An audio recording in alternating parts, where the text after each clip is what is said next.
দুইটা ইম্পর্টেন্ট বিষয় নিয়ে আমাদের কথা বলার আছে। প্রথম বিষয়টা হচ্ছে আমরা ইতিমধ্যে খবর পেয়েছি যে বাংলাদেশের প্রায় 15টি ব্রিজে যে টোল দেওয়ার যে ব্যবস্থাটি এইটি বন্ধ করে দেওয়া হয়েছে স্টুডেন্টদের কথা বলে।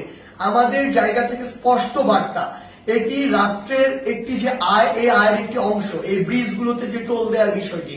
সো কেউ স্টুডেন্টদের কথা বলে হোক, বৈষম্য বিরোধী ছাত্র আন্দোলনের কথা বলে হোক, এই নামের অপব্যবহার করে কেউ বাংলাদেশের কোথাও ভুলে এই কাজ করবেন না।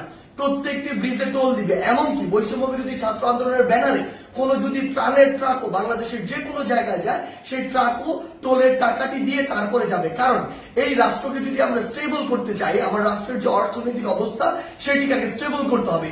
কিন্তু ক্ষমতার অপব্যবহার করার যে নোংরা সংস্কৃতি ছিল এত বছর ধরে, এখন আপনি যদি সামান্য কিছু একটি অস্থিতিশীল অবস্থা দেখে আবার সে ক্ষমতার অপব্যবহার করেন এবং আপনার কথা